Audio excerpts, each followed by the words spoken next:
I would like to formally propose that the Denver Broncos consider giving naming rights to Mile High Stadium to Allstate, because with George Payton and Sean Payton and seeing their pre-draft press conference today, it is clear that the Denver Broncos are in very good hands. I just saw and heard so many things in today's press conference that was phenomenal news for us Broncos fans. If you're new to this channel, my name is Ben. I break down all things Denver Broncos. Helps me out a ton if you like the Broncos too, to like and subscribe. So let's dive into Sean Payton and George Payton's pre-draft press conference and the great news that we heard.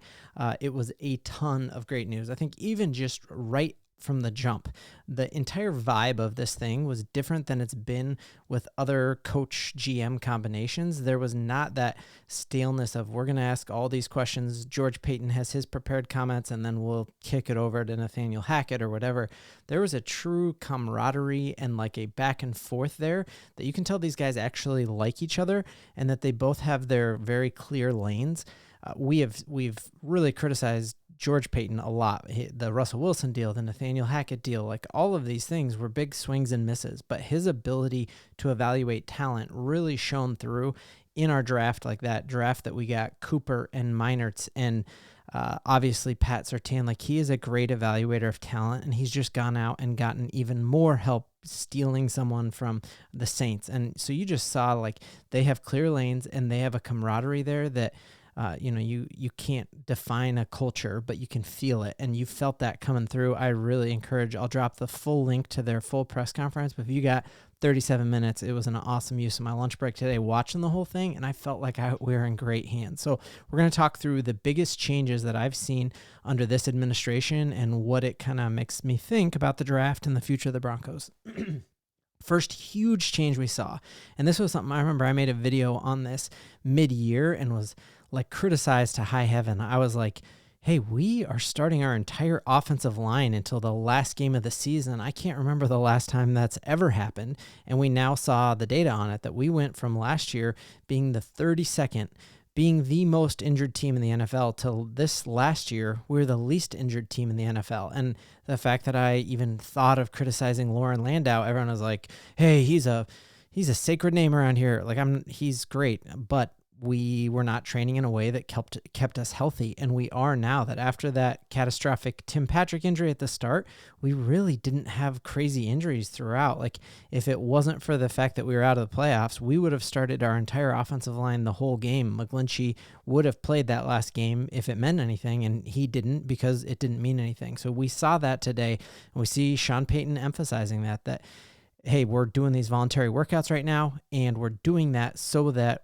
and we're not talking any football, we're not running routes. It is all getting our body ready to perform and ready to be healthy all season. We know in the NFL that a lot of your luck in the NFL comes down to who is the healthiest team towards the end of the season, and I'm confident that that will continue. Like, it could not just flukily happen that we go from 32nd to first. Like, you could say, like, if we just went from 32nd to 20th, that like freak injuries happen all the time. But going from worst in the league to first in the league, this is more evidence that Sean Payton knows what he's doing. I know I drink orange and blue Kool-Aid, but you just couldn't watch this today and not feel excited. Like, I have a wind at my back going into this draft, because I just feel like we are in very, very good hands. So that was the first thing I just noticed as a difference. Like, we're not practicing incompletions and just doing foolish stuff. We are doing things the right way, and I'm confident we're going to be healthy throughout this season.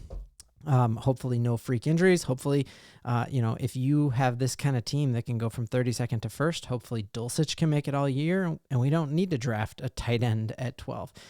Next big thing that I saw as just a very marked difference between this administration and the running of the Broncos now and previous generations, and that is the camaraderie between George Payton and Sean Payton.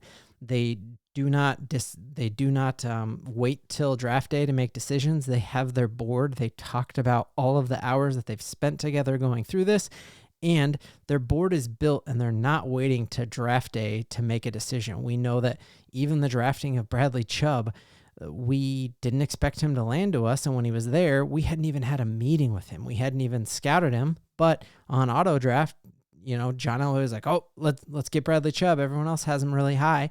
You heard Sean Payton say, we need to do a really good job of like removing ourselves from looking at all of these, pundits and people in Tucson, Arizona in their mom's basement telling us who's good. And we need to have our board built on who we know is good and who the scout who watched them knows. And we're going to have everything sorted out so that there's no trades on, or there's no surprises on draft day. We have everything built and we're ready. If this guy falls to us, we have a grade and there are no surprises. And that has me feeling really confident. The more about the camaraderie here of just like the back and forth joking about, they have a haircut bet on a player group and when they're going to fall, but you just see that back and forth and that jovialness that they work well together, and culture beats strategy every day. And if those dudes are on the same page, we are in very, very good hands. And again, they talk so much about how much tape they're watching, even just going through here saying that they spent 4 hours on 5th round grades. And I just do not think that is how John Elway worked. And I am the biggest John Elway fan. We would not have the 3 Super Bowls we have as Broncos country, rocking my AFC Championship shirt here. We wouldn't have those 3 Super Bowls without John Elway. We wouldn't have had Peyton Manning and Aqib Talib and DeMarcus Ware. But as far as the amount of effort he was putting into scouting and into the draft towards the end of his tenure, it just wasn't there, and it's back now. And the fact that these dudes are spending 4 hours on 5th round draft picks should make you feel very good, because we've seen what George Payton does in late rounds, getting Miners, getting Cooper. Like, that has me feeling very, very jazzed that they're putting in that kind of work. Other thing that I saw is crazy marked difference. We remember Nathaniel Hackett as a coach. One of the coolest hires, I thought at the time, was he went out and posted like a director of fundum position, essentially. And that was a position to teach the coaches how to make meetings fun, like how to use funny videos. And he in his weird Nathaniel Hackett way was like, hey, these guys are young guys and they're different. They're on TikTok and we need to teach them how to have fun. And so here's how to put in this Austin Powers video before, he called the red zone the gold zone because of Austin Powers. And I think you probably laughed a ton in those meetings, but I love the fact that Sean Payton isn't hiring a fun guy. He is hiring a artificial intelligence guy. And they talked about how it's kind of a race that, not a race. He compared it to watching a show on the Oppenheimer project. And he's like, it doesn't matter as much as that, but we want to use everything we can. And he talked about how last night they had a 2-hour meeting doing advanced analytics using artificial intelligence. And that just has me, we saw the movie Moneyball. We know that analytics work, and that is going to help us identify the best player in this draft. And just seeing, he talked a lot about how they have different categories that they rank guys on, including their ability to learn. And they're like, he's an A learner, a B learner, a C learner. And so just seeing all the buckets that they use to compare players is incredible. And the fact that even though Sean Payton's one of the older coaches in the NFL now, that he's adapting and using artificial intelligence and not using Denver Broncos resources to hire a guy who can make funny slideshows for the players, but instead harnessing the newest technology. That was pretty cool. Other interesting thing, they talked a lot about quarterback position. One of the notable things, they mentioned several players by name. They talked about Cortland Sutton. They mentioned Drew Sanders and the role they view for him, and they talked about Riley Moss. One name that you never heard in this press conference was Jarrett Stidham, and that has me feeling like a new quarterback is definitely coming to Broncos country. But I don't know, is that a new quarterback early in the first? Is that at our 12th pick? Is that we trade back for it? Hearing this was really interesting that they said they have 5 or 6 guys in this draft that they think will play in the NFL for a long time. And one of the other interesting things was they said no one else knows what we're going to do because we don't even know what we're going to do. It all depends on who is there and when they're there. So I thought that was very, very interesting as well. If the Denver Broncos are to make a move up, I think the Denver Broncos will package players. If they have a choice at all, they will package players rather than package draft picks. We saw how the Russell Wilson first-round draft picks we had to give up, those were brutal because they were high first-round draft picks, and that was the unknown value of a first-round draft pick. You don't know next year, are we going to have a bad year and it's going to be a 4th overall pick, or is it going to be the 24th? And so that makes me think that if the Denver Broncos are going to make a move, that it has to be Courtland Sutton and Patrick Surtain, and that while Patrick Surtain is a best cornerback in the league, we at least can define his value versus giving a first that could be the 4th overall pick or the 24th overall pick. So that was interesting.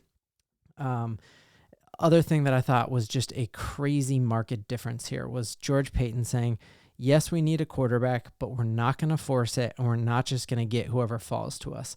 And this was in direct opposition to Paxton Lynch. It felt like we drafted Paxton Lynch, we drafted Drew Lock. Both of those picks were guys that fell to us, and we're like, well, we need a quarterback, and he's the best pick. Who's left? And I remember watching or listening to 104.3 The Fan, and it was D-Mac during the live draft with him and Alfred Williams.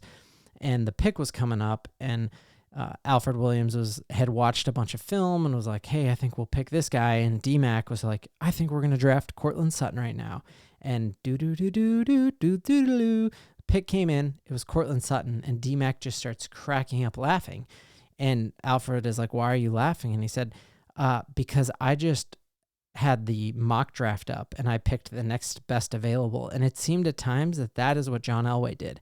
And we see that time and time again that, like, you know, he called it having auto draft on. And I love the fact that we are not going to have auto draft on. We are not relying on my opinion, just being in my basement here covering the Broncos, that we are relying on hundreds of hours that they've spent flying all over the country, watching these things, and guys who are paid to study film. And it's based on that, not based on settling for a guy. And that is very, very exciting for me. Last piece, the thing that was really interesting in all of this is that the Denver Broncos indeed have had calls both ways to move back and to move up, and none of us know what that's going to be. We all have our preference, but the fact is we're in good hands. We can trust Sean Payton. We can trust George Paton, and that is very, very good for Broncos country, and I just cannot wait to see what the next week holds. I can't believe we got new uniforms coming. We got live draft right here. You're not going to want to miss it. Love being on this ride with all of you, Broncos country. And Broncos country, let's giddy up. Where's my ball? Feed me the rock. I don't have a ball anywhere. Swish. Sorry, guys. My son took it.